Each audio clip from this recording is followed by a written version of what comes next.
Au début du film, nous observons le personnage principal. Noah est en train d'emballer ses affaires. La voix de Rafaela se fait entendre dans l'escalier. L'héroïne s'apprête à partir, mais au dernier moment, elle ramasse sur la table la photo qu'elle a prise avec son père. Avec sa mère, Noah parcourt de nombreux kilomètres en voiture, en passant par des endroits pittoresques. Rafaela essaie de parler à l'héroïne, voyant qu'elle est en colère. Cependant, Noah s'énerve encore plus, persuadé que sa mère a décidé de commencer une nouvelle vie sans rien lui demander. À cause de cette décision, l'héroïne a dû quitter tout ce qu'elle connaissait et aimait.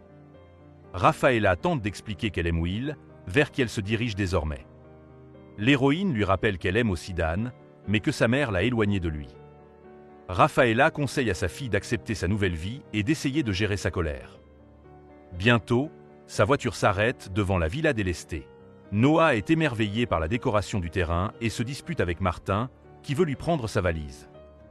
Will parle amicalement à l'héroïne et lui propose de lui faire visiter la maison. Après l'inspection, Rafaela amène sa fille dans sa chambre. Celle-ci lui demande de ne pas s'inquiéter pour Nick, le fils de Will, et de faire comme chez elle. Rafaela affirme qu'elle veut donner à Noah ce qu'il y a de mieux. Laissée seule, l'héroïne trie ses affaires et se prend en photo avec de nouvelles robes coûteuses. Noah parle à son ami au téléphone et lui dit qu'elle en a littéralement marre de tout ce luxe, et surtout du dîner à venir sur un yacht. L'héroïne se rend à la cuisine et plaisante sur le fait qu'il n'y a pratiquement pas de sandwich dans le réfrigérateur des riches. Noah tombe sur Nick, qui parle à la jeune fille de manière plutôt sarcastique et fait des blagues sur son nom. Lorsque l'héroïne laisse tomber son téléphone, un chien apparaît à côté d'elle. Nick est amusé par la situation et ne donne pas l'ordre de s'asseoir. Noah se cache derrière le bonhomme et s'arme d'une poêle à frire pour se défendre. Nick emmène le chien et appelle en plaisantant l'héroïne sa petite sœur. Lorsque Noah se rend dans sa chambre, il entend soudain la voix de Betty au téléphone. L'ami se moque du fait que l'héroïne a un demi-frère très chaud. Enfin, il est temps de partir pour le dîner. Noah apparaît devant tout le monde dans une tenue plutôt excentrique. Nick considère l'héroïne délurée avec un léger sourire, puis lui sourit alors qu'il passe en voiture. Au restaurant, Noah badine avec Will, se présentant au serveur comme sa nouvelle épouse. Au dîner, l'héroïne critique le fait que Nick aille surfer, estimant que les sports solitaires ne demandent pas beaucoup d'intelligence. Le gars s'apprête à partir au travail, remarquant que la soirée promet d'être ennuyeuse. Will demande à son fils de raccompagner Noah chez lui.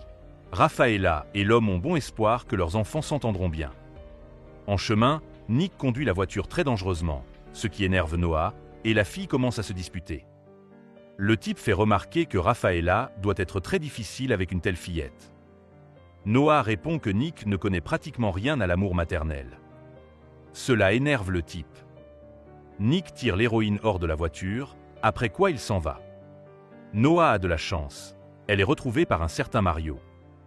L'héroïne apprend accidentellement par ce dernier qu'au lieu de travailler, Nick se rend en fait à une fête. Noah, accompagné de Mario, arrive sur place.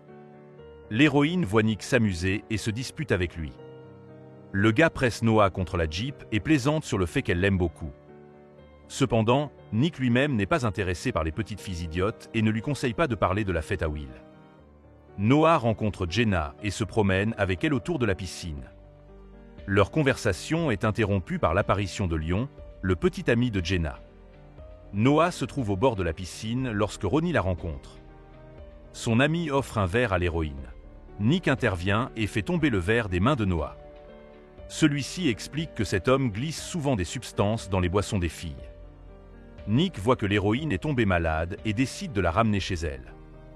Le gars porte Noah jusqu'à son lit, en écoutant ses paroles incohérentes sur le verre, le liquide et la fragilité. L'héroïne fait un cauchemar dans lequel Rafaela la réveille et lui demande de se cacher dans l'armoire pendant que l'homme frappe à la porte de leur chambre. Au matin, Noah veut tout raconter à Will et à maman. Cependant, il s'avère que Nick a envoyé un texte depuis son téléphone, disant qu'elle restait chez Jenna pour regarder un film. Le gars sourit d'un air mauvais, pensant qu'il a battu Noah. Dans l'après-midi, l'héroïne se détend sur la plage et entend Nick dire à ses amis que le verre est liquide.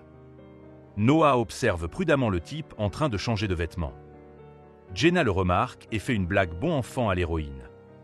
Le soir, il y a une course de voiture. Nick est souvent distrait par la fille, à cause de quoi il ne mène pas la course. Cependant, le petit ami parvient tout de même à gagner, ce qui met Ronnie très en colère. Noah découvre que son petit ami la trompe avec sa meilleure amie. L'héroïne boit beaucoup et, ayant reçu de nouvelles photos, embrasse un inconnu. Nick assiste malheureux à cette scène.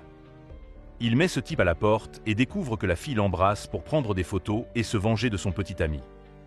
Nick propose son aide et embrasse l'héroïne, après quoi il la laisse dans sa voiture. Le gars décide de s'amuser un peu et Noah prend le volant. De façon inattendue, Ronnie arrive et dit que l'héroïne est sur la ligne de départ et que la course est sur le point de commencer. Noah est furieux que ce dernier lui donne une longueur d'avance et décide de participer à la place de Nick. Malgré le comportement antisportif de Ronnie, l'héroïne parvient à franchir la ligne d'arrivée en premier. Cependant, il s'avère qu'à cause de cela, Nick doit transférer 15 000 à l'autre bande et donner la voiture.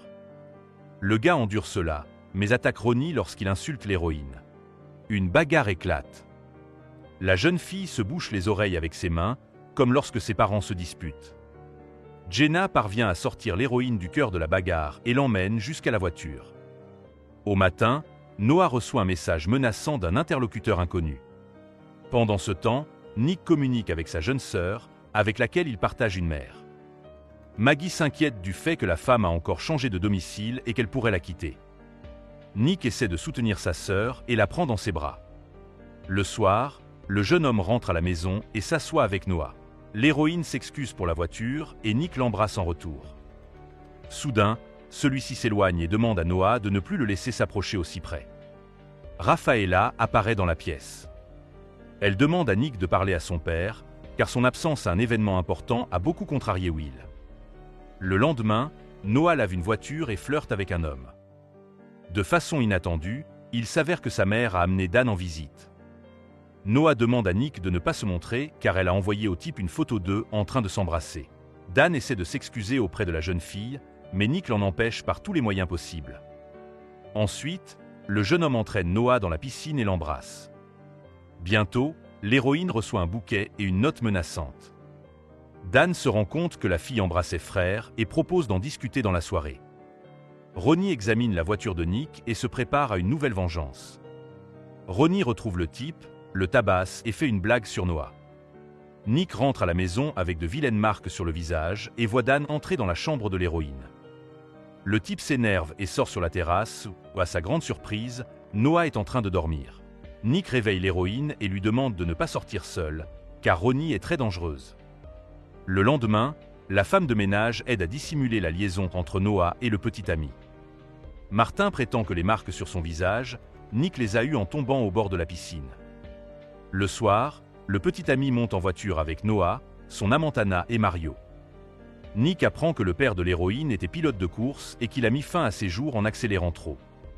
Noah apprend d'Anna que le gars était un rebelle, qu'il s'est enfui de chez lui et qu'il a longtemps vécu au Mexique. En sortant de la voiture, Nick embrasse l'héroïne et se fait plus insistant. Noah se rend compte qu'elle est venue assister au combat où le type lui-même se produira. L'héroïne se met en colère et demande quel événement a poussé Nick à se défouler aussi violemment sur les autres. Noah ne peut pas regarder le combat et se précipite à l'extérieur. Là, elle est embrassée de façon inattendue par Mario, qui est immédiatement poussé par Nick. L'héroïne se met en colère et dit à ce dernier qu'elle ne peut pas être avec lui à cause de tels agissements. Noah admet qu'elle a peur et qu'elle ne veut pas d'un autre homme violent dans sa vie. La relation entre Nick et l'héroïne devient très tendue, ce qui les blesse tous les deux. Alors qu'elle travaille dans un restaurant, l'héroïne reçoit à nouveau une note de menace anonyme. Nick apprend que le père de Noah a failli mettre fin au jour de sa fille et qu'il est récemment sorti de prison. Rafaela ne lui en a pas parlé, car l'héroïne a très peur de cet homme. Alors que Noah s'amuse avec Jenna, sa voiture est surveillée par un homme étrange qui parlait à Ronnie. Noah décide de quitter la fête car elle s'ennuie. Un inconnu commence à sortir de la voiture. Cependant, c'est à ce moment-là que Nick se présente. Jenna parle au type et lui demande de s'excuser auprès de Noah car elle se sent malade depuis une quinzaine de jours. Anna enferme l'héroïne dans une armoire et elle commence à avoir des hallucinations. Dans celle-ci, Noah voit son père, qui ressemble beaucoup à l'homme de la voiture. Nick sauve l'héroïne d'Anna et la fait monter dans la voiture. À la maison, l'homme demande pourquoi Noah a menti à propos de son père. L'héroïne demande à Nick de rester avec elle et il s'endort dans son lit. Au matin, Will fait irruption dans la chambre. L'homme ne dit rien de ce qu'il a vu, mais demande à Nick de s'habiller au plus vite, car Maggie a été admise à l'hôpital. Il s'avère que la jeune fille s'est cachée derrière un rideau et a éteint les notifications du taux de sucre, mais heureusement, tout va bien. Sur le chemin du retour, Noah embrasse un garçon. L'héroïne réalise qu'à cause de ses parents, leur baiser pourrait être le dernier, alors elle propose que le gars reste seul avec elle. Noah s'allonge sur la plage et demande à son petit ami de ne jamais oublier ce qui s'est passé entre eux. Le couple passe toute la nuit sur la plage et attend l'aube dans ses bras. Au matin, Nick s'arrête dans une station-service pour faire le plein de la voiture. À ce moment-là, Ronnie monte dans la voiture de l'héroïne. Noah tente d'appeler à l'aide, mais elle n'y parvient pas. Nick s'aperçoit que la jeune fille a disparu. Dans l'après-midi, il parvient à reconnaître Ronnie sur les caméras de vidéosurveillance. Lorsque Noah se réveille, elle se rend compte qu'elle a été faite prisonnière par son père. Jonas appelle son ex-femme et demande 1 million pour obtenir une rançon pour sa fille. Il s'avère qu'il a rencontré Ronnie alors qu'il était en prison. Rafaela et Will attendent l'homme à l'endroit prévu. Nick se souvient soudain que sa voiture perdue est équipée d'un dispositif permettant de la détecter. Jonas l'entend et met Noah au volant. L'héroïne conduit la voiture et Nick ainsi qu'un policier se mettent à les poursuivre. Noah est une excellente conductrice et Jonas ne tarit pas d'éloges à son sujet. L'homme pense que l'héroïne et sa mère devraient payer pour le fait qu'il a vécu en prison pendant plusieurs années sans voiture. La jeune fille conduit accidentellement sa voiture sur le parking d'un yacht, sans pouvoir faire demi-tour. Ona met un pistolet sur la tempe de l'héroïne et lui dit que la course est terminée. Soudain, l'héroïne regarde Nick dans les yeux et se met à rouler vite droit sur lui. Avec son petit ami, Noah réalise une cascade qu'ils ont vue un jour à la télévision. Nick et l'héroïne s'esquivent, et le policier parvient à détruire Jonas. Rafaela serre sa fille dans ses bras et remercie le gars de l'avoir sauvée. La nuit, Nick se faufile dans la chambre de l'héroïne et reste avec elle. Ensuite, le gars avoue son amour à Noah, et elle réalise que leur histoire ne fait que commencer. C'est la fin du film. Merci à tous d'avoir regardé ce film jusqu'au bout. Donne un like à cette vidéo. Écris dans les commentaires ce que tu penses de ce film, et à bientôt dans de nouvelles vidéos.